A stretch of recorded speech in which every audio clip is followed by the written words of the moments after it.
యాకోబు, నేను యాత్ర చేసిన సంవత్సరములు 130, నేను జీవించిన సంవత్సరములు కొంచెముగాను దుఃఖముగాను ఉండవు. నంబర్ 2, యాంత్రికులమని తెలుసుకోవాలి. యాంత్రికులు అంటే యాత్ర చేసేవారు, సంచార జీవులు. నంబర్ 1, పరదేశులుగా గుర్తించాలి. నంబర్ 2, మనం నేను యాత్రికుడి అని గుర్తించాలి.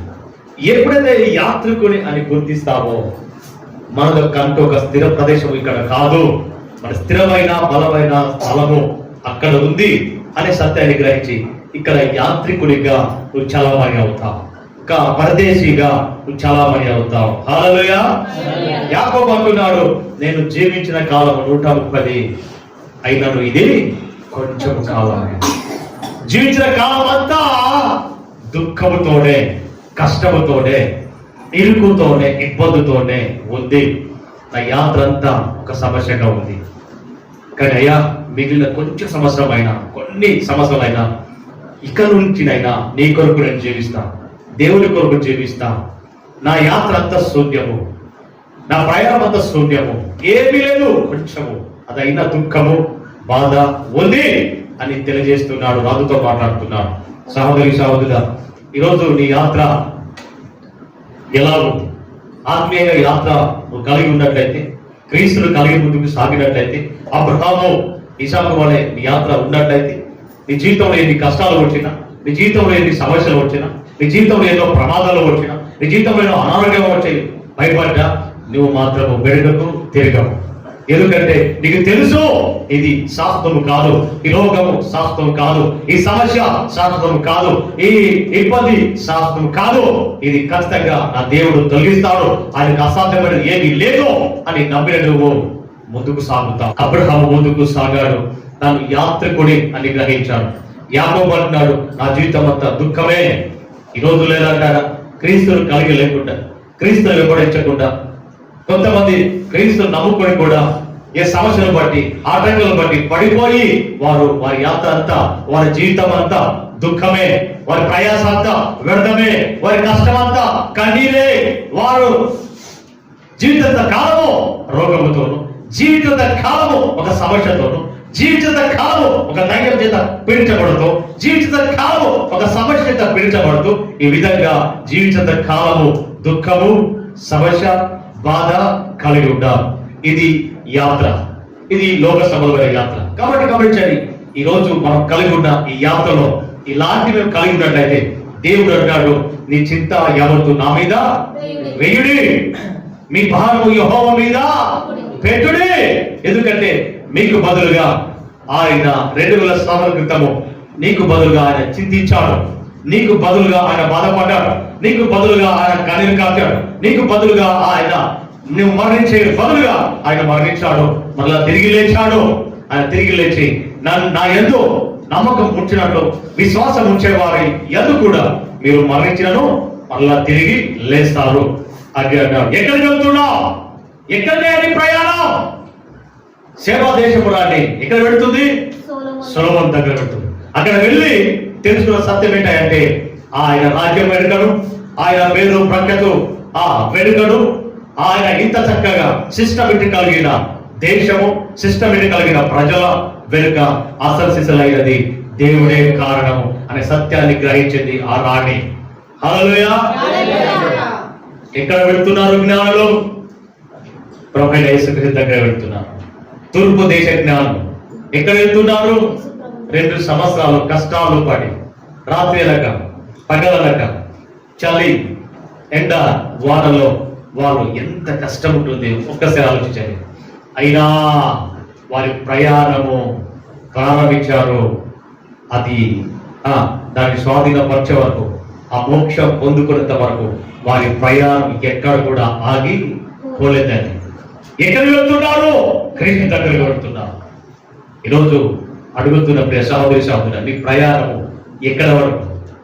రోగం తగ్గేంత వరకైనా నీ ఆత్మీయ ప్రయాణం, లేదా దేవుడు నువ్వు అనుకున్నది ఉద్యోగము లేదా గర్భఫలం ఇచ్చేంత వరకు నీ ప్రయాణము, లేదా నేను కాపాడేంత వరకైనా నీ ప్రయాణము.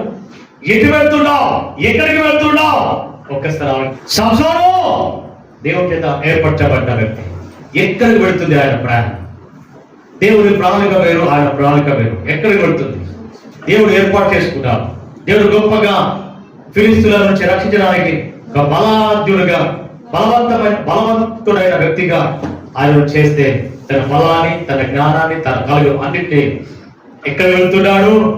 లోకంలో కలిసిపోతుంది. ఆయన మరణానికి దగ్గర వెళుతున్నాడు, ఆయన పాపానికి దగ్గర వెళుతున్నాడు. కానీ అబ్రహాము అలాంటి వ్యక్తి కాదు. సమస్యలు వచ్చాయి, కష్టాలు వచ్చాయి, కానీ దూరం నుంచి చూసి జ్ఞానంతో చూశాడు. ఎక్కడికి నీ ప్రయాణం? అయ్యా ఎక్కడికి వెళ్తున్నావు? అమ్మా ఎక్కడికి వెళ్తున్నావు? లోకం వైపు వెళ్తున్నావా? పాపం వైపు వెళ్తున్నావా? నువ్వు లోకం వైపు వెళ్ళడితే లోకము నిన్ను లోకదీస్తుంది, లోకంలో ఉన్న కార్యాన్ని చేపిస్తుంది, లోకంలో ఉన్న వాటి అలవాటు నీలో వస్తుంది, లోకంలో ఉన్న సమస్యలు నీలో వస్తాయి. జాగ్రత్త. అమ్మా ఎక్కడ వెళ్తున్నావు? అయ్యా ఎక్కడ వెళ్తున్నావు?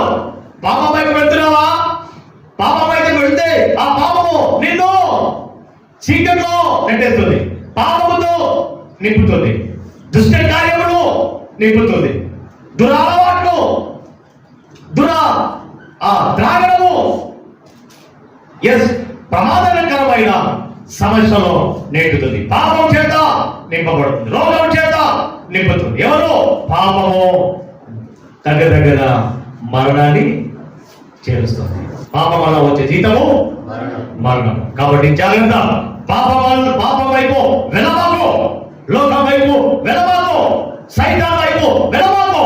సైతాను నిన్ను మభ్యపరుస్తుంది, సైతాను మాట విన్నట్లయితే, సైతాను వెంబడించినట్లయితే, సైతాను నీకు ఈ లోకంలో కావాల్సింది అట్రాక్ట్ గా కల్పిస్తుంది. తద్వారా దానికి లొంగిపోతుంటావు. సంసోను ఒక అమ్మాయికి లోపడ్డాడు, ఒక లోక సంబంధమైన ప్రేమకు లోపడ్డాడు. సామోను లోక సంబంధమైన ఆస్తిపాస్తులకు లోపడ్డాడు, లోక సంబంధమైన జ్ఞానం ఆధారపడ్డాడు, లోకం వైపు వెళ్ళాడు, పాపం వైపు వెళ్ళాడు, సాతాను వైపు వెళ్ళాడు. సాతాను అటాక్ చేసింది. ఎవరు తినవద్దంటారు? ఇది తింటే మీరు దేవదూతలాగా మారుతారు, తినండి అని ఎప్పుడైతే సాతాను మాట విన్నారో ఆదామవ్వ తినవద్దు అని పండు తిన్నారో ఏమయ్యారు? ఏదేను తోటలోంచి గెంటి వేయబడ్డారు. దేవుని సంబంధము కట్ అయింది. దేవునితో మాట్లాడే అవకాశం లేదు, దేవునితో సహవాసము అవకాశం లేదు, వారి కష్టము దేవునికి చెప్పుకోవడం అవకాశం లేదు. కారణము సాతాను వైపు వెళ్ళారు, సాతాను మాట విన్నారు. కాబట్టి పడిపోతున్నా, కాబట్టి లొంగిపోతున్నా. సహోదరా ఈరోజు ఎక్కడికి వెళ్తుంది నీ ప్రయాణం? ఎటువైపు వెళ్తుంది నీ యొక్క ఆత్మీయ జీవితం? ఈ లోక సంబంధం వైపు వెళ్తుందా?